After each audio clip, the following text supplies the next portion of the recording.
I've seen it. I've seen it online. Recruiting panic.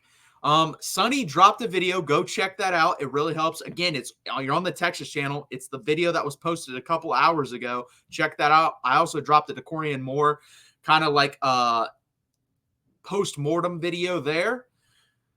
And guys, this is July 8th. The ink is not dry until sometime in December. I don't even know the exact date, but December is National Signing Day. Has it been good? I'm not going to boldface lie to you. No, it has not. Everyone thought we were getting Decorian Moore, as did I. I said a couple weeks ago, most people, not just Texas fans, but national recruiting people said they would be more shocked that if he didn't end up at Texas than any other recruit Texas is like going after right now. And he doesn't end up at Texas for now. That could change again, December. And by the way, there have been sources saying that. There have been sources saying, hey, this kid, it doesn't really matter what he does now. It matters what he does in December. Now, do I want a kid that's changed his recruitment multiple times? Not really. I would not like that. We're at his third school. That does not bode well. But if we did land him, he's a hell of a player. Hell of a player. Number 1 wide receiver for a reason. Number 3 or 4 prospect, according to either Rivals 247. He's a top 5 prospect wherever you look. So Oregon did a fantastic job there. In the Decorian Moore video, I broke down why he probably went there. There's multiple reasons, including NIL. His relationship with Rashad Samples, obviously his dad in high school's, or not his dad, his high school coach is Reginald Samples. So go check out that Decorian Moore video. But overall, I said offensive line, defensive line. That's what we need to hit. We lose Josiah Sharma to Oregon as well. That one is confusing to me. He has quotes, guys. He had literal quotes given to reporters the night before. Everyone thought he was going to Texas. Everyone put in their crystal balls for Texas. He wakes up, and all of a sudden he goes to Oregon. Something, to me, that screams NIL. I'm not going to sound crazy or conspiracy theorist guy over here, but that I don't know what else that could be. How you go to bed one night, you're saying Texas. You've given quotes saying you're going to pick Texas, and then you go to Oregon. I don't think that one's over. Like I said, are we going to flip every guy that's committed somewhere else that we were looking at? Absolutely not. But every cycle, for example, at this point last year, we have Aaron Butler, a wide receiver, a 4-star guy, didn't even have an offer from Texas. Xavier Filsaime, and by the way, no one had even heard of him in Texas. We had heard of this guy, Xavier Filsaime, who is now on the team, high 4-star, low 5-star, depending on the service, was committed to Florida, flips to Texas. And he hadn't even gotten an offer from Texas at this point last year. Ty Anthony Smith never visited Texas, never went on one official visit to Texas, guys, not even an unofficial visit, never stepped foot on campus. National Signing Day, he flips from Texas A&M to Texas. Anthony Hill, a couple weeks before National Signing Day, a couple years ago, gigantic flips from Texas A&M to Texas. It's going to happen. We're going to flip 1 or 2 guys. I can't tell you because I don't have a crystal ball who those 1 or 2 guys are going to be, but we will flip someone. We'll probably end up with 1 or 2 guys that we've never even heard of as well that rose up during their senior year and the staff's found and were like, you know what, let's offer this guy. Like I said, I do believe the defensive line right now is the most worrisome. We have basically 0 guys there. I think DJ Sanders will end up joining the class. I think right now we are favorites over Michigan, but I thought we were favorites for Decorian Moore over Oregon. So who knows about that? But guys, this is what I want to be positive about. When Steve Sarkisian got here, does anyone know what the super blue chip ratio was? And what I mean by that, it's mid 4-star to high 5-star recruits. We had 6 guys at the University of Texas the day Steve Sarkisian took the job that met that criteria. We had 6. That's it. We currently have 17 of those guys. He has almost tripled that in his time here at Texas. By the way, that ranks 4th in the country. Only Ohio State, Georgia, and Alabama have more. We did a video a while ago of blue chips and super blue chips, how many you have to win a national title. Texas fits that criteria to win a national title. So who am I to judge someone who has flipped recruiting in the positive for Texas? Who am I to judge someone who has given us our best season in 15 years? That is why slow your roll a little bit. Wait, let me tell you. I don't even say wait till December. Wait till the first day of November. If this is not a top 10 class by then, Go crazy, kids. Go crazy. That's how much confidence I have in this staff. That's how much confidence I think I have in this season. I think we're going to go 10-2, which will get us in the college football playoff again, which will put another stamp on Steve Sarkisian's resume. He's going to always recruit quarterbacks, wide receivers, and running backs. Those recruit themselves under Steve Sarkisian. He's got a long track record with those guys. Right now, defensive line is really the only one I'm super concerned about.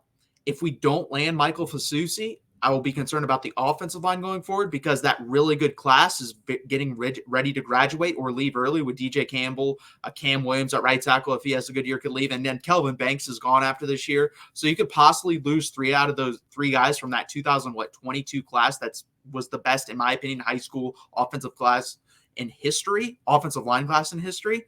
So I think that's a year out from worrying. Defensive line, you can be slightly worried now. Don't panic until November. That's my opinion on that. We're going to get into some of the recruits that we could land in the next month that I think will help ease this pain, ease this panic. But first, let's jump into your comments. How many blue chips recruits this cycle? That's a good question. I'm trying to think who would meet that. I think Lance Jackson meets that. Smith Orogbo eventually might meet that. Elijah Barnes, I believe, does meet that now. He got bumped up a lot, Corey. So that's another one at the linebacker position as well, which is another thing I'm kind of worried about. But I will say this, the portal is something. Linebackers, you can find linebackers in the portal. It's really hard to find defensive linemen and offensive linemen in the portal, like really good people at that position. You can get 3. There's 4 to 5 really good linebackers that jump in the portal. Dumas Johnson from Georgia, who was a starter there, is at Kentucky now because of the portal. So there are guys like that. It's really hard to find you're not going to find a Byron Murphy in the portal. So you need to recruit them. Lance Jackson meets that, Corey. Elijah Barnes, I believe, meets that now, I'm pretty sure. And then Smith Orogbo by the end of the year, I think will meet that. So I think we have 3 for sure right now. I don't know if KJ Lacey meets that. He's probably teetering on that as well. But we're also in play with a lot of those guys. Jamie French, we're in play for. I think we do end up landing either Jamie French or Khalid Lockett. I'm not going to say both. I think we will end up one for sure. I've always said out of the 3, Decorian Moore, Khalid Lockett, and Jamie French, we're going to land one of them. I thought 3 was a 10 to 20% shot. I thought 2 out of 3 was like a 40 to 50% shot. So I do think we end up with 1. That will push it up to 4. Let's see. Michael Fasusi would push it up to 5. Like if you're landing 5 to 6 a cycle, you're doing a very good job, honestly. So like Georgia's probably landed about 8 to 10. So that's like super elite status. If you can get to 5 to 7 range though, that is good. That's better than 95% of the country. So overall, I don't like where Texas is at currently, but in a month that could totally change because let's jump into who they could get because 2 of these guys are super blue chips. And let's start out with one of those guys first, and that's Nick Townsend. Absolute freak athlete, could play tight end, could play linebacker, wherever you want to play him. The guy's 6'4" and runs, I think, a 10.8 100-meter yard dash. He's an absolute freak. I think he ends up probably at tight end, which would be interesting because we're also in play for Michael Terry. I forgot to mention him in that as well, Corey. But that's someone I would definitely look forward to. I think this guy could be either him or Lance Jackson if the day Nick Townsend commits, because I do think he ends up at Texas.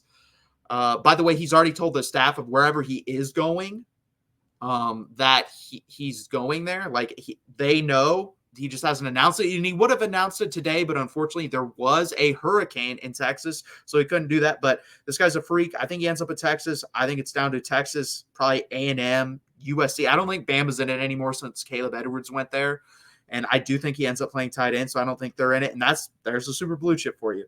Kelshawn Johnson, Texas or Texas A&M. I think he ends up at A&M, unfortunately. I think we were late to the party on him because we were going after the top 3 that I've already mentioned, and I think he probably feels a little bit slighted towards that. Maybe Steve Sarkisian's private meeting with him convinced him to go to Texas. If he does end up at Texas, he really likes Texas, guys, because there's been a lot of obstacles for him getting there, and if he commits to us, then I mean, he loves Texas. That's the only way I would commit if I were him to Texas.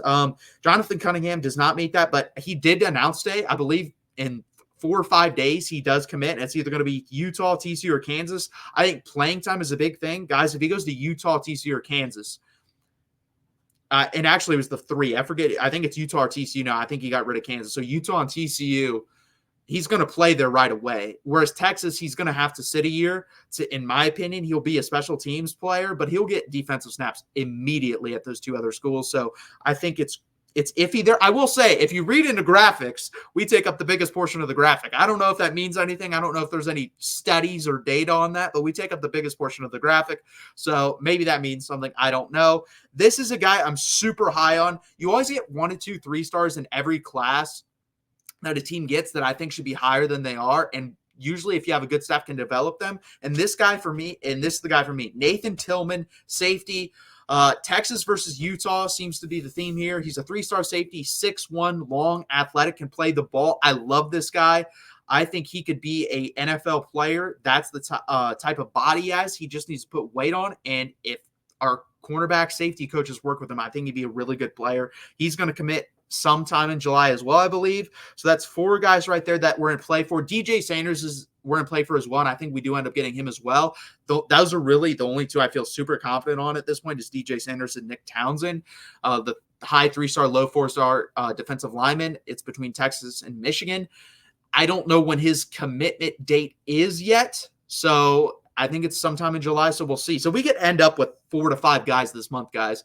And only the staff knows at this point. Apparently, there's a decent amount of silent commits, and they've said, be quiet, we'll be fine, da-da-da-da-da. Well, we'll see, because guess what? DK Moore was a silent commit to Texas. How did that work out for you? Josiah Sherman put his head on his pillow that night and had quotes and said, I'm going to Texas. So I don't know what to believe. This is very interesting. A lot of people believe that with NIL and everything, too, that we could have a crap ton of flips before signing day in December. Who knows at this point? Who really knows? It's going to be very interesting. It's going to be a long time to wait, though, for, I think, Texas fans' nerves to subside from all this. So who knows what to think at this point, guys? It's going to be very interesting. Okay, let's get back into your comments. Terry to Texas or Oregon. Yeah, so Oregon was pitching running back, which is weird for his body size, honestly. But, I mean, at this point, I'm not going to doubt Oregon. If he ends up at Oregon, I won't be shocked. That's like the one school, guys. That's the one school. You tell me they're in the realm with Texas for that recruit, and I'm worried. I'm honestly worried. They've been taking whoever they wanted to, honestly, at this point. Coach Staples before Oregon noticeably upgraded the overall talent on Arizona State's roster. Nationally, people don't know or care about ASU, but I tracks. No, that is true. They had I don't know if he was a part of that staff, but I don't know if he recruited Johnny Wilson and all those guys, but if he did, that's a hell of a job. Because I know at one point with Herm Edwards, they were recruiting really good players that Texas and other big schools were interested in. They're going to Arizona State. Now, they never did anything there, and a lot of them transferred, but they were still really good players. And I mean, Jaden Daniels, I don't know if Rashad Samples was part of that. Johnny Wilson. I'm trying to think of other guys. There's even other guys there that were amazing. There's a guy, Elijah Badger, just transferred to Florida, was really good at Arizona State last year. No one talks about him either. So it's going to be interesting. Pettyjohn, too small for Texas, at inside linebacker they left. I don't know if they did that, man. He's a really good player. I think he just wanted to go to Ohio State. Corey, there's a rumor that he was offered $500,000 to go to Texas. So I don't know. Maybe. We definitely need linebackers. Like I said, I'm not as worried about that, because if you ask the defensive coach what's like one weakness I would allow on my team, it'd be linebackers, honestly.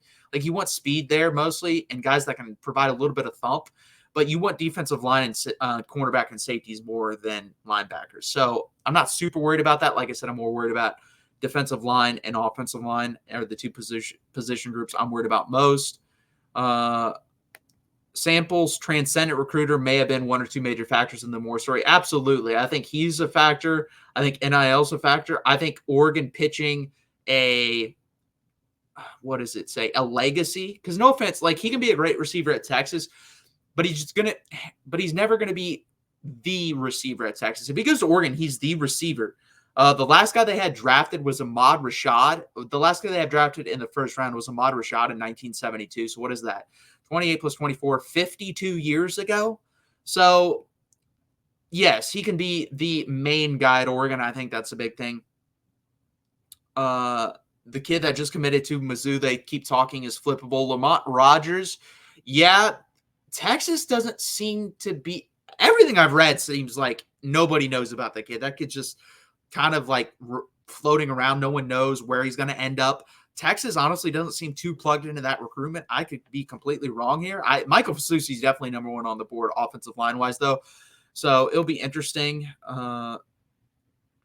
Something is wrong on the defensive interior lineman side. We should worry it's going to come back to hurt us. I agree. That is the most concern I have. But again, if you land EJ Sanders and you flip one of those guys, I mean, that gives us 2 on the board.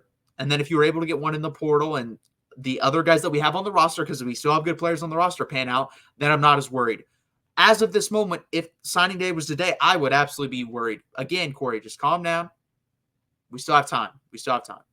But I definitely understand the frustration and the worry for sure. Between Coach Samples and Unc Phil Money, we'll get more top-tier Texas high school football stories. Up to Eugene. Yeah, probably. Oregon fans kept saying his mom talked about relationships were different. Eugene, yeah. I mean, the only thing that what would be so different? Because I think Texas does a good job of establishing relationships. The only difference I can see is you're playing for your coach's son at Oregon as your lead recruiter. That's like the only thing I can think of. Let's see here. Phil handing out stock options now. Those are the different. Yeah, if he's handing out stock options, that's different.